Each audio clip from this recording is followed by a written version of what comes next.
Luis Tapia Meaya es un destacado filósofo, escritor e investigador, conocido por su importante papel en el desarrollo del pensamiento crítico sobre la historia y la política de Bolivia, así como por su análisis sobre la construcción del Estado plurinacional en el país.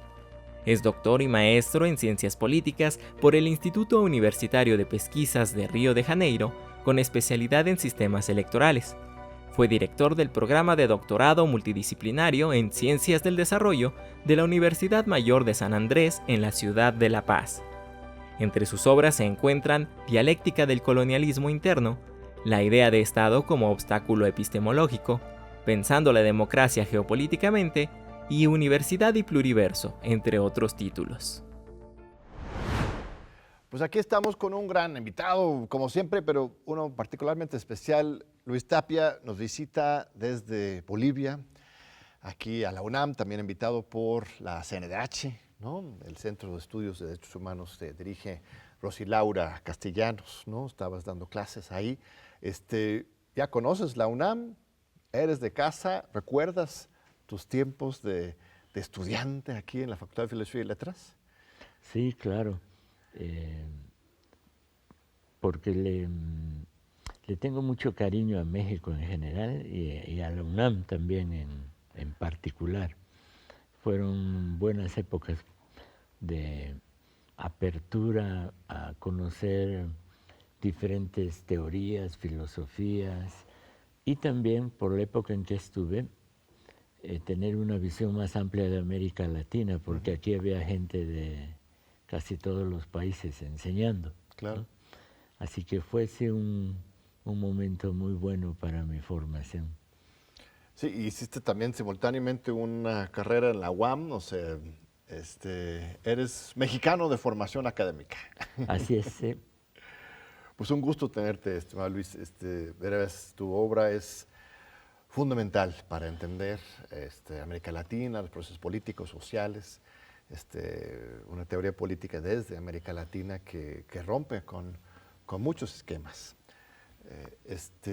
Empezamos en esa reflexión teórica y luego aterricemos porque quiero escuchar tus reflexiones sobre el proceso boliviano, elecciones para México, etcétera. El eje de uno de los ejes de tu pensamiento crítico, de tu teoría política, es una crítica frontal y constructiva para ir más allá de los esquemas de la democracia liberal, ¿no? Tanto su visión del multiculturalismo como su visión del papel del Estado. ¿Por dónde empezar en esa crítica? ¿Qué es lo más importante que tenemos que entender para empezar a develar las mentiras, las hipocresías del Estado liberal? Bueno, hay varios modos de enfrentarlo, pero creo que en América Latina, donde una de las cosas que enfrentamos es la diversidad cultural como condición, además bajo la forma en que la produjo la colonización, que implica una coexistencia, pero de varias culturas y tipos de sociedad, pero bajo relaciones de dominación. Esto implica que la democracia no hay que pensarla solo en términos de cómo se avanza en derechos dentro de la sociedad moderna, sino también cómo se democratiza la relación entre las formas sociales y políticas de diferentes tipos de sociedad que viven en el mismo territorio, ¿no? Y para eso yo pienso que hoy también hay que pensar la democracia teniendo varios referentes teórico-históricos. El liberalismo tuvo éxito desde inicios del siglo XX de identificar o juntar primero la idea de gobierno representativo, que era su idea central, con democracia, que era más bien algo que ellos querían evitar hasta fines del siglo XIX, ¿no? Pero luego se apropian de la idea, la articulan, y en la ciencia política, por ejemplo, lo que predomina es la idea de democracia representativa, ¿no? Como el modelo, y que incluso es una invención moderna, la democracia, ¿no? Yo creo que es importante, para pensar democracia, ir a al momento de su invención, que es Grecia, y pensar la democracia teniendo en cuenta el referente griego, el referente moderno, con esta historia incluso como contaba, ¿no? Donde la democracia no renace vinculada al liberalismo, sino en algún momento se articulan, un momento tardío más bien, ¿no? Porque durante el siglo XIX democracia era signo de igualitarismo, comunismo. Y el otro referente importante son las formas comunitarias de autogobierno. Las culturas llamadas indígenas no tienen un término llamado democracia, ¿no? Algo que se traduzca directamente, pero el conjunto de prácticas por las cuales se gobiernan se parece más a la polis griega, con significativas diferencias, que incluso al gobierno representativo, y hoy se está traduciendo, por lo menos en la zona andina más, y creo que también en parte aquí, como que esa es una forma de democracia, ¿no? Entonces ya no habría solo una forma de democracia, sino varios tipos de democracia que son experiencia histórica en diferentes momentos. Yo creo que para pensar la democracia hay que tener en cuenta eso, y una cosa central que viene del origen. Los griegos inventaron la democracia como un método y una forma política de atacar la desigualdad social. O sea, no es de que la democracia corresponde a una sociedad igualitaria, sino es para atacar la desigualdad existente, introduciéndola en la forma de gobierno. Eso es algo que modernamente ha ido perdiendo fuerza, incluso no figura dentro de los rasgos definitivos o definitorios de la democracia.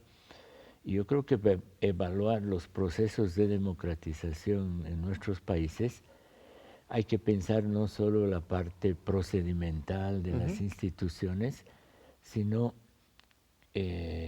evaluar si es que se está reduciendo o no la desigualdad, ¿no? Muchas veces incluso el efecto de la democracia formalista es para mantener las desigualdades, ¿no? Entonces, si tienes una democracia representativa donde dominan las ideas de una clase social o solamente 2 o 3 candidatos o partidos, y no hay una oportunidad para que la sociedad realmente elija otra opción popular desde abajo, entonces pues, tienes un sistema de elección libre que termina consolidando un sistema desigual, ¿no? Empeorando las cosas. O sea, no es que solamente se haya separado lo político y lo económico, sino que más bien se va a reinsertar. O sea, Milei o Trump mismo son presidentes democráticamente electos para empeorar la situación de desigualdad, ¿no? Así es. Por eso creo que es importante mantener en el análisis y en el pensamiento político el vínculo entre estructuras económicas y la forma de la vida política, ¿no? Es decir, cuál es la finalidad. Ahora, tampoco eso significa que se puede llamar democrático a un gobierno que efectivamente mejora la condición de la vida de la gente, pero actúa de forma autoritaria, ¿no? Que también hay experiencias históricas de ese tipo. En ese sentido, creo que es importante un otro rasgo que está presente en el momento de invención griega, que democracia era la introducción de la igualdad política en el momento de la deliberación. Y de hecho, la idea de competencia y elegir votar por individuos era el principio aristocrático antes, ¿no? En ese sentido, la clave es tener espacios de deliberación, ¿no? Y no solo uno, digamos, en lo posible varios a lo largo de un país. Y como dices, hay muchas formas de ejercer la democracia. Nosotros, a partir de los pueblos indígenas originarios en Bolivia, México, en toda la región latinoamericana, hay diversas prácticas de deliberación, de asamblea, de participación. Pero también hay un prejuicio terrible desde este enfoque liberal y neoliberal, esta idea de que el liberalismo es el único que realmente defiende los individuos, ¿no? Y que estas otras prácticas son excesivamente comunitaristas o comunales, entonces eliminan el protagonismo o la subjetividad individual, ¿no?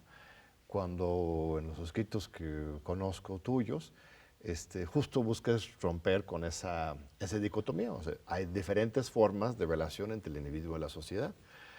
En el occidente liberal, pues también el Estado se impone sobre los individuos de manera brutal. Nos controla, nos limita. Y en los pueblos indígenas muchas veces hay hasta más libertad individual, ¿no? ¿O estoy llevándolo muy lejos? No, creo que no. Y además, de manera complementaria, yo diría que, por ejemplo, en una forma comunitaria de gobierno por la vía de la asamblea, una de las preocupaciones centrales es garantizar la vida de todos los miembros de la comunidad. Si lo traducimos al lenguaje moderno, sus derechos civiles, digamos, a la preservación de la vida, cosa que más bien en estados modernos ya deja de ser una preocupación, ¿no? Es decir, se reconoce a la gente igualdad jurídica y derecho a votar, pero no interesa la reproducción de la vida, ¿no? En el sentido de que sea un valor, una finalidad. En ese sentido, las formas comunitarias más bien cuidan mejor al individuo, pero lo cuidan como parte de una colectividad, ¿no? No está separado. Y el hecho de que haya deliberación en un gobierno comunitario implica que el individuo va a participar, y no solo eligiendo al gobernante, sino opinando qué es lo que hay que hacer, qué está bien, qué está mal, y cómo hacerlo, y expresar sus opiniones. Claro que todo está dirigido a tomar una decisión colectiva, ¿no? Pero yo creo que más bien, mientras hay más espacios de deliberación, el individuo tiene posibilidad de expresar su opinión, aunque no en el sentido más liberal de expresar mis necesidades, Claro. mis intereses particulares, sino cómo pienso yo que nos puede ir mejor como colectividad, ¿no? Claro. Esto es muy importante porque desde hace ya décadas hay toda una corriente de pensamiento a favor del multiculturalismo, el pluralismo, el comunitarismo en la teoría política estadounidense, química, estos autores. Michael Sandel, ¿no? Ellos han desarrollado eso, pero de lo que tú estás hablando no solamente eso, lo comunitario, lo deliberativo, sino un verdadero diálogo, más allá de diálogo, pero negociación intersocietal, ¿no? Ese es tu concepto, ¿no? Para ir más allá de lo multicultural es lo multisocietal, o ¿cuál es esa idea? Porque eso lo eleva a otro nivel desde la realidad latinoamericana en que tenemos pues, diferentes civilizaciones conviviendo. Sí, yo uso la noción de país multisocietal. Multisocietal, sí. Y lo vinculo a país y no a sociedad, porque sería muy repetitivo decir sociedad multisocietal, porque Claro. no solo por eso, sino porque una sociedad es un conjunto de estructuras, de principios organizativos, más o menos coherente o que se complementa.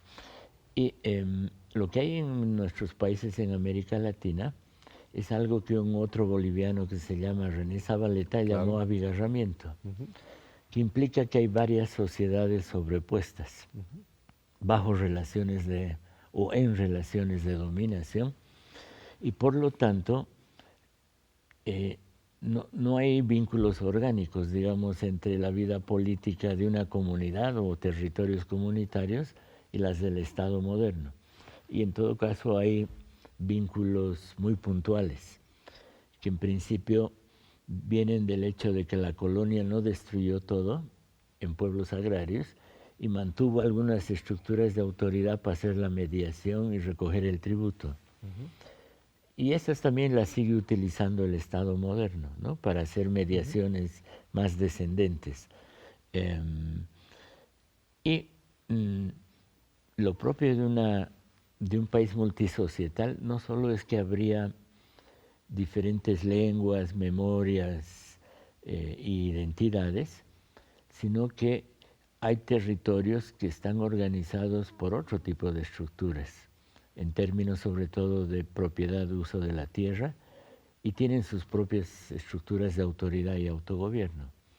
Y la lealtad de la gente, la primordial, es con esa estructura más que con el Estado-nación.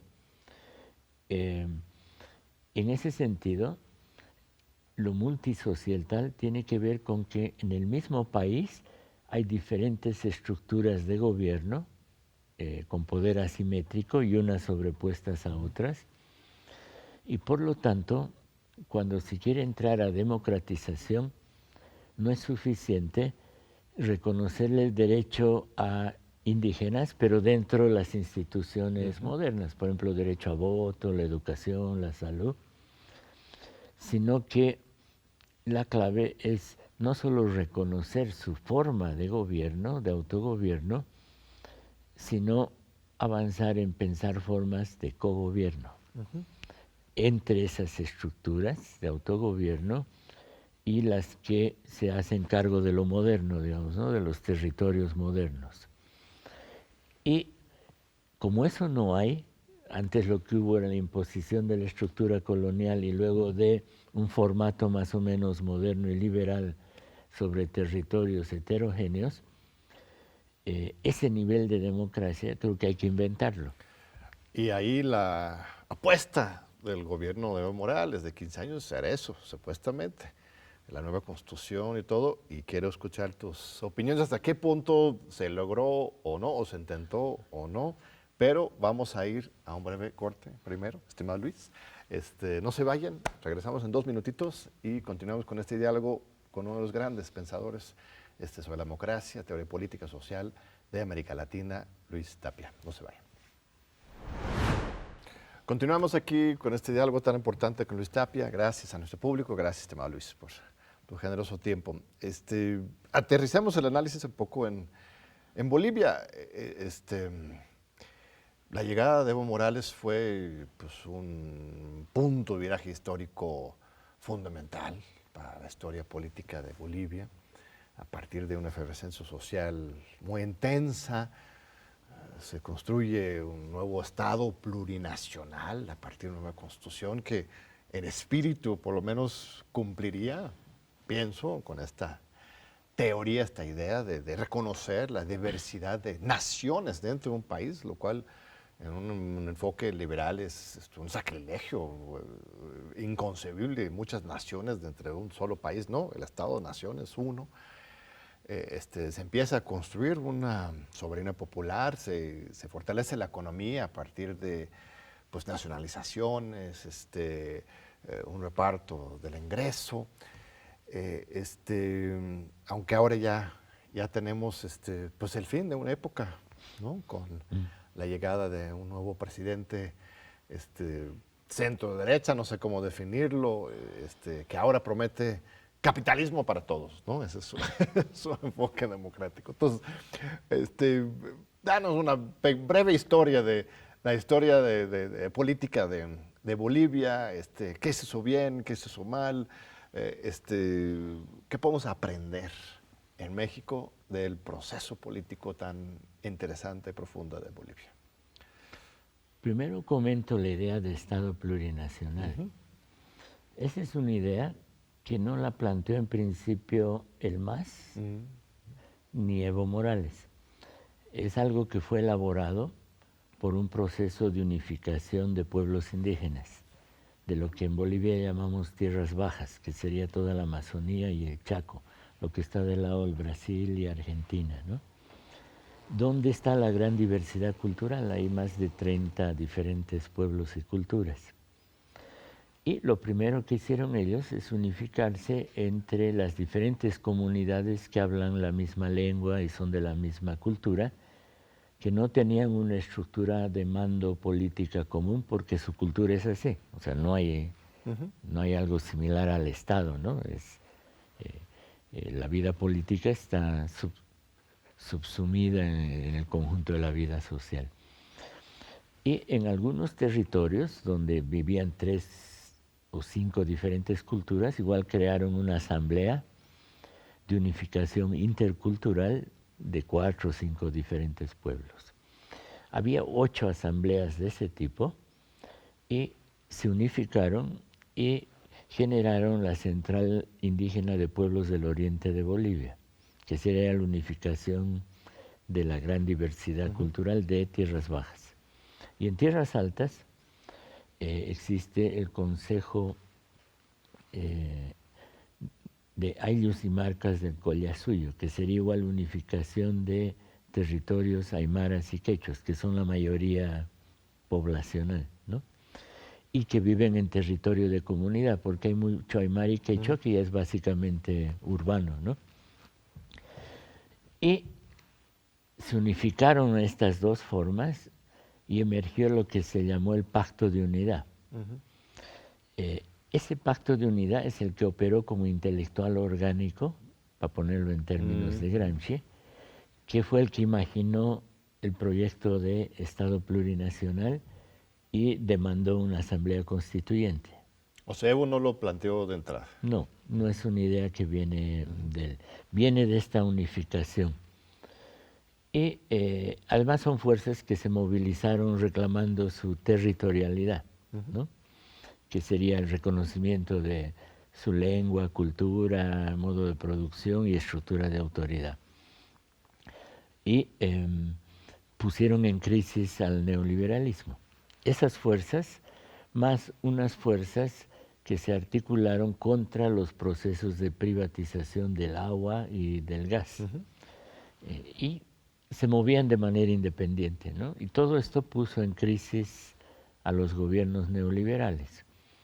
Y de manera paralela, el MAS se movía con la defensa de la coca y la nacionalización del gas. Y hay un movimiento que se llamó la Coordinadora por la Defensa del Agua y la Vida en Cochabamba, que paró una nueva fase de privatización del agua, y ella fue la que planteó el programa de la época, que era Asamblea Constituyente, nacionalización y Estado plurinacional, retomando ideas que venían de diferentes fuerzas. Y es como eso produjo la crisis de los gobiernos neoliberales y llevó a nuevas elecciones. En esas elecciones el MAS emergió ya no solo como un partido representante de campesinos y cocaleros, porque es un partido que surge de la Central Sindical Campesina, que decide tener un partido para entrar a defenderse en el Estado, sino que fungió como un partido de los trabajadores, o sea, representando a todas estas fuerzas, ¿no? Sectores populares urbanos, asambleas indígenas, y eso produjo la victoria del MAS. Entonces, lo que hizo el MAS es retomar estas ideas de proyecto que estaban en diferentes fuerzas y lo usó como su propuesta de programática, ¿no? O sea, aunque no lo pensaron ellos originalmente, lo asumieron como la tarea histórica, digamos, del momento. Y una vez ganadas las elecciones, hizo alianzas con la mayor parte de estas fuerzas que entraron al poder legislativo, al poder ejecutivo. De hecho, en la primera fase del gobierno del MAS hubo ministras que venían del sindicato de trabajadoras domésticas y de... Los que tenían su propia base social, los integrantes del gabinete, porque eso es algo único, especial, no es común. En el sistema presidencial, sobre todo, el presidente pone a sus sus empleados, ¿no? A que hagan la chamba que él dirige, pero que tengan su propia base, eso es muy interesante, ¿no? Solo que ahí hubo un matiz. Ese fue un cambio significativo, ¿no? Porque los ministros y cabezas del poder legislativo por lo general eran empresarios, ¿no? Antes. Terratenientes antes. Y entraron trabajadores, ¿no? Y en parte gente profesional que era de izquierda, ¿no? Porque hubo un momento de gran disposición social a participar y colaborar, aunque no sean del partido, Claro. ¿no? Por fin un gobierno que está de nuestro lado, ¿no? Se ocurre aquí en México también 18, ¿no? Después de tantas décadas de ver al gobierno como un adversario que estuviera, hay un dicho famoso, Enrique Peña Nieto, el que terminó el periodo neoliberal de presidentes, decía, ¿qué está pasando aquí? El pueblo cree que me despierto todos los días pensando cómo voy a fregar a México, uso una palabra más alta y sonante, y sí, así era. Estábamos convencidos todos de que se despertaba toda la mañana para ver cómo nos iba a fregar. Y por fin tener un presidente que estuviera comprometido con su pueblo, pues es una nueva coyuntura, aunque no se logra consolidar el proyecto. No sé, esa esperanza original de izquierda, ¿se iba diluyendo en el proceso o cuál es tu La cuestión análisis? fue compleja, porque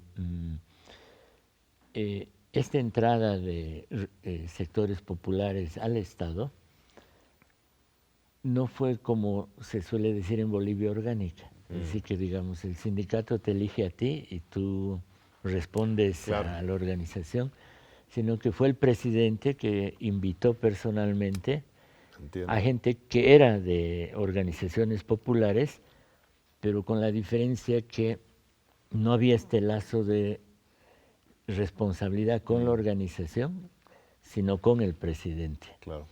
Se fortaleció más la cabeza del Ejecutivo y toda esta gente representaba efectivamente presencia popular, ¿no? Pero no era como desde abajo, sino como que desde el Ejecutivo se invitó. Una representación más simbólica que orgánica. Sí, como más dices. simbólica, pero sobre todo en la primera etapa estuvo vinculado a políticas de reforma redistributiva, ¿no? Y lo que hizo el MAS fue cumplir lo de la nacionalización del gas, aunque no fue una nacionalización radical como la de Revolución del 52, permitió que los ingresos del Estado aumenten en 3 veces, que era la proporción que se perdió cuando se privatizó en el periodo neoliberal, y una coyuntura de altos precios en el mercado mundial le permitió en algún momento tener hasta 10 veces más de ingresos. Y con eso financió, por un lado, cierta autonomía política en la geopolítica mundial y regional, ¿no? Se pelearon con Estados Unidos y tenían una política más independiente, y eso estaba sostenido con la recuperación de ese excedente y políticas de redistribución. Lo que fue más complicado fue lo plurinacional, porque, como dije al inicio, la idea fue elaborada por el Pacto de Unidad, que electoralmente, no como pacto, sino todas las organizaciones separadas, negociaron alianzas con el MAS y entraron a la Asamblea Constituyente y al Legislativo. Pero de manera paralela prepararon su propuesta, primero un documento de cuáles serían los principios de la nueva Constitución, y avanzada la Constituyente elaboraron otro documento que era ya el diseño, ¿no?, del Estado plurinacional. Y ahí el MAS no trabajó conjuntamente con el pacto, hizo su propuesta por fuera. Y al final el MAS incluyó varias de las cosas de la propuesta del pacto porque era su base electoral, ¿no? Lo peculiar del caso boliviano es que el pacto de unidad, las organizaciones del pacto de manera separada hacían pactos electorales con el MAS y entraban al Ejecutivo. Pero seguía operando con autonomía política para hacer proyecto político. Y comento dos puntos que expresan el avance y los límites de las reformas en Bolivia, en este punto. En el artículo 2 de la Constitución se reconoce a 36 diferentes pueblos y culturas con su lengua, su forma económica y sus estructuras de autoridad. Pero avanzando la Constitución no se diseña el cómo se integraría todo eso en el gobierno de manera efectiva. En el primer sentido, probablemente sea una de las más o la más radical constitución en el mundo, porque ahí se elimina el monopolio del Estado moderno, Así es. ¿no? Como está definido en las teorías modernas, ¿no? Porque estaría reconociendo que hay diferentes estructuras de autoridad. El déficit es que no se diseñó cómo se articularía y se pondría en práctica eso. Y el aspecto problemático que muestra las tensiones es que en el documento del Pacto de Unidad se decía dos cosas. Una era autonomías indígenas, reconocer autonomías indígenas, sobre lo cual comento brevemente luego, y el elemento clave era codecisión, o sea que para ellos Estado plurinacional implica codecisión, incluso veto de minoría, ¿no?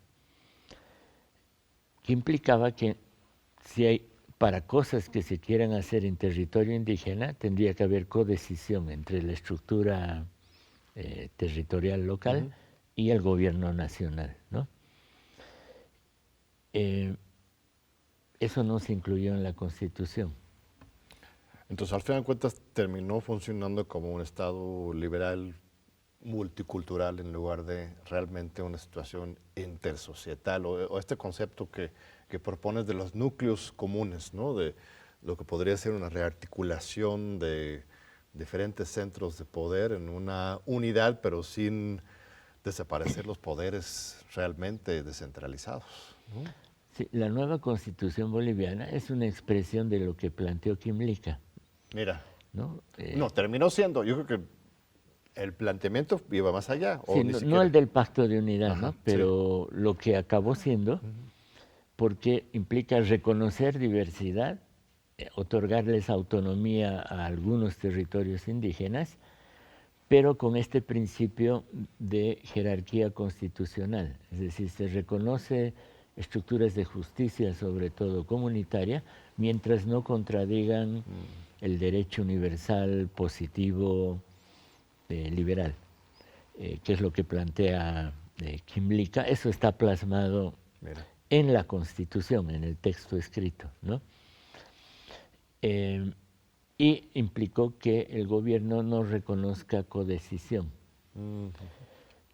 Y eso luego se convirtió en una separación entre asambleas indígenas y el MAS, que empezó el 2010.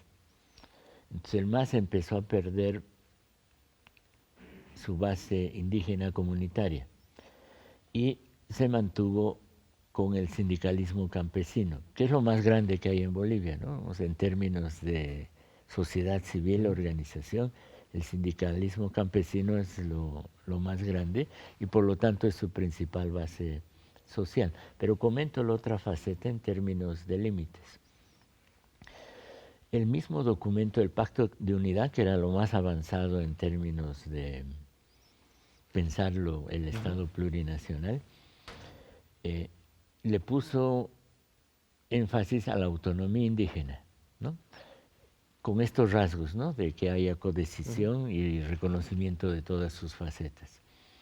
Pero cuando el documento del Pacto de Unidad entra al diseño del poder ejecutivo y legislativo, reproduce más el formato anterior, o sea, propone presidencialismo y un parlamentarismo con cuotas, ¿no? Y ahí se pierde el impulso original. Me están llamando a un segundo corte.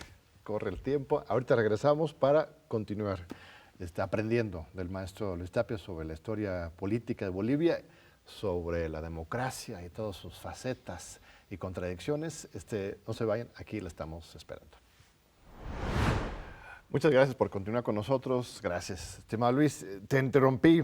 Estabas bordando muy fino con respecto a qué pasó exactamente con este espíritu plurinacional, esta nueva forma de ejercer y entender la política que llegó al poder en un principio, en idea, pero que ya en los hechos se perdió esa oportunidad histórica de reestructurar de fondo el Estado boliviano.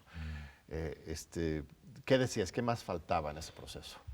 Bueno, estaba tratando de señalar que incluso en el documento más avanzado de diseño del Estado plurinacional, elaborado por esta unificación de asambleas indígenas, se avanzó en lo que era autonomía indígena, que podría entrar también bajo el esquema liberal de Quimlica, ¿no? Con sus matices, pero no se entró a diseñar una forma de cogobierno entre estructuras comunitarias y los núcleos urbanos, que es lo que nos falta, que es a lo que yo llamaría justo la instancia de gobierno multisocietal. Y la limitación del documento es que cuando se piensa ejecutivo y legislativo, se reproduce presidencialismo y un parlamento con cuotas indígenas. O sea, ahí no hemos avanzado mucho. Eso en el diseño constitucional. Y lo otro que fue más serio, porque uno podría pensar que la construcción de una democracia multicultural es procesual, ¿no? O sea, no se le va a inventar e implementar en una sola fase. Y uno podría decir que hemos avanzado en unas cosas y nos falta hacer, por ejemplo, lo que señalaba, ¿no? Pensar en el nivel del gobierno para todo el país, formas inter y multiculturales. Pero el problema serio fue que hubo una separación entre organizaciones indígenas y MAS y gobierno. Y eso creo que tiene que ver con que el MAS, una vez que fue levantado por esta ola de fuerzas sociales que produjo la crisis, la sustitución, y de un tiempo en que el MAS fungía como partido de los trabajadores, el MAS trató de convertir eso en monopolio político y simbólico. Es decir, que el MAS sería el que asume el hacer las cosas y ya no necesitaría de la presencia de indígenas, sobre todo. Entonces se fue quebrando el bloque, y yo creo que había un bloque histórico en formación en Bolivia, que era todos estos del Pacto de Unidad, con movimientos sociales antiprivatización, un partido electoral como el MAS, pero con bases populares. Todo eso es lo que dio la fuerza para la transformación y la transición a la nueva etapa.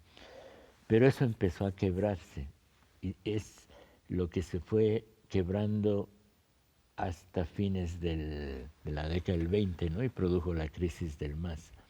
Y ahora en las últimas elecciones, en la primera vuelta, MAS como tal recibió 3% de la votación. Surgen otras opciones de izquierda, pero esto, bueno, sí es natural, ¿no? Han pasado 20 años, ¿no? Desde la primera victoria de MAS, de Evo, entonces, pues es una generación, ¿no? que es natural que se vaya renovando, pero también lo diagnosticas como algo que más pudo haber evitado. O sea, esto es al final de cuentas el castigo del pueblo a esta ceguera quizás o aislamiento que inició desde esa época, o estoy exagerando. Creo que es una articulación de dos cosas. Empiezo por la más coyuntural. Lo que pasa es que el MAS financió su gobierno con los ingresos de la nacionalización, ¿no? Y hubo una época, por así decir, de prosperidad, pero no hizo mucha inversión muy productiva, de tal manera que eso pueda durar en el tiempo. Y lo que ocurre es que en Bolivia ya no hay gas para vender. Entonces, Bolivia dejó de exportar gas, no hay divisas. Y lo que además el MAS hacía era subvencionar la gasolina y el diésel, y que implicaba un gasto cotidiano. Entonces, cuando Bolivia deja de exportar gas, empieza a gastar las reservas para mantener la subvención. Y se agotaron las reservas y por lo tanto Bolivia entró en una fase de inflación donde no hay dólares y Bolivia es una economía muy importadora y por lo tanto la economía se ha visto bastante afectada y el costo de la vida ha subido. Y el MAS decidió no hacer ajustes económicos, mantener el esquema. Entonces hemos pasado el último año un poco más así en un proceso de crisis económica creciente y es eso lo que ha alejado mucha gente del MAS, es decir, que no está tomando iniciativas para enfrentar la situación. Es lo que ofrece, señor de Estepas, con esto del capitalismo para todos. Y sobre todo el otro candidato, pero por la vía del ajuste monetario clásico neoliberal, ¿no?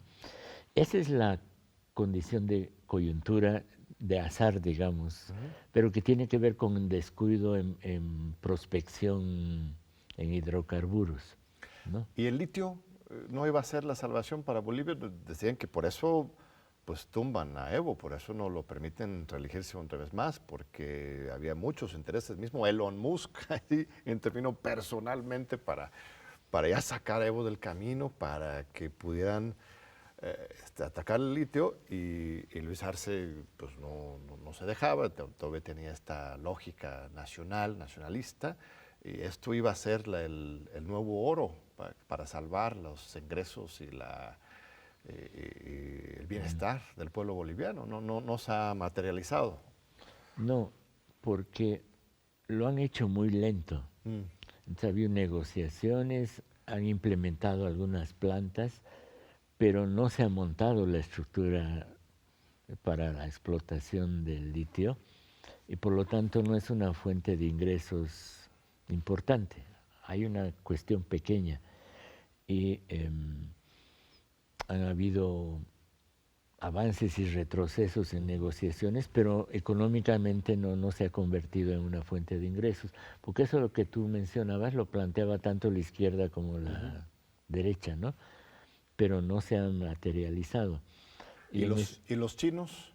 También es una gran esperanza, la diversificación de las relaciones internacionales iba a permitir que Bolivia pudiera generar inversiones y apoyos de China, de Asia, para equilibrar esta dependencia de Norteamérica y del neoliberalismo. Lo que ha ocurrido es que el ingreso de China esté fuertemente relacionado con la crisis política brasilera de la época de Bolsonaro. No, antes, de la época de crisis del PT. Ah, ok. Y cuando hubo estos grandes escándalos de las empresas transnacionales, por lo siguiente, una buena parte del capital que estaba en construcción de infraestructura y inversión en construcciones de diverso tipo en Bolivia era brasilero. Mira, o sea, el Odebrecht, pues. Sí, Odebrecht y, por ejemplo, casi todos los caminos y grandes proyectos lo hacía capital brasilero. Y cuando entró en crisis el Brasil, ese capital se retiró y ese espacio lo ocuparon los chinos. Entonces ahora los caminos, sobre todo, y construcción de edificios públicos, hospitales, lo hace el capital chino. Entonces, los chinos han desplazado al capital brasilero. Todavía el capital brasilero tiene fuerte presencia en la agricultura, en la producción de soya. Todavía es el capital mayoritario, ¿no? Entonces, los chinos han entrado en ese ámbito que es más bien el de construcción de infraestructura. No le han entrado tanto a producción, en el sentido, sí, de producción de bienes para el mercado, y por lo tanto su efecto no es importante todavía en ese sentido. Y el otro es bueno, China es cada vez más fuerte en términos de presencia económica, pero no así en términos políticos todavía, por lo menos en la vida política pública, pero ha sido uno de los soportes, sobre todo de la fase del gobierno de Arce, ¿no? En la medida en que ha ido perdiendo los ingresos vía exportación, el capital chino ha ido entrando, y los chinos quieren entrar al litio. Lo que pasa es que en el litio, además de que hay pugnas, y eso ha retrasado, ¿no? Quisieron entrar los alemanes, los rusos, varios. Y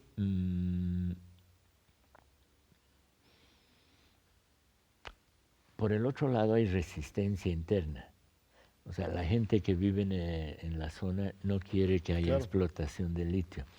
Entonces, estas dos cosas, la pugna por a quién se otorga y la resistencia interna, ha hecho que se prolongue en el tiempo y no sea ahora, no haya la estructura material, ¿no?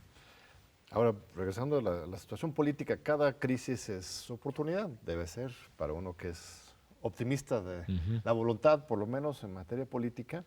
Entonces, esta reconfiguración de la izquierda boliviana, si bien surge de un pleito fuerte entre Arce y Evo y salen otras figuras, hay por lo menos 3 partidos de izquierda, no sino más, esto podría eventualmente implicar una renovación, ¿no? Una nueva fase para la izquierda boliviana, más plural, más diversa, con diferentes liderazgos que podría regresar pronto y retomar esta antorcha, o ya lo ves agotado, ya vamos para un Milei o un Bolsonaro boliviano muy pronto. O sea, ¿cuáles son las tendencias históricas políticas que estás percibiendo? Bueno, es difícil saber con certeza, ¿no? Claro. Pero en términos de tendencia,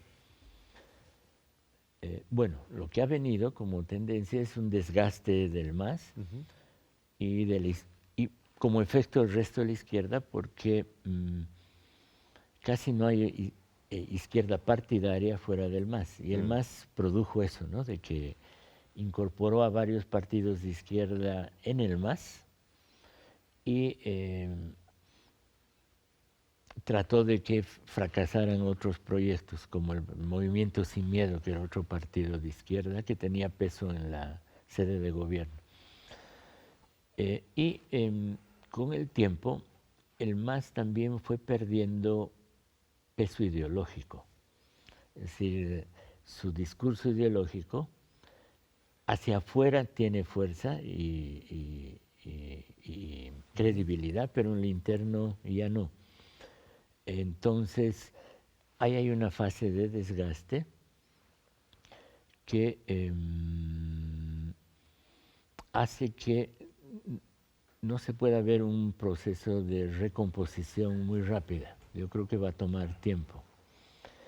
Pero lo otro que se puede ver es que la gente en Bolivia no ha optado por una opción de derecha y de derecha radical, sino por algo intermedio.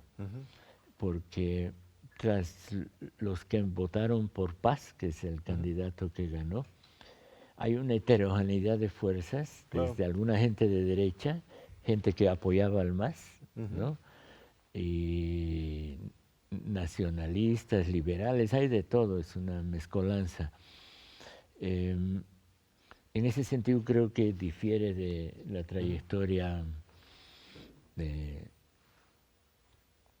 Argentina y en parte del Uruguay y de otros lados, donde hubo ascenso de la derecha, y ha votado por algo intermedio, digamos, que probablemente muchos los piensen como transición, ¿no? Para ver qué tipo de fuerzas se generan o recomponen. Claro. Por lo pronto no se ve un tipo de izquierda que sería como una nueva alternativa o sustitución. Yo creo que eso recién se va a poder perfilar en un mediano plazo, ¿no?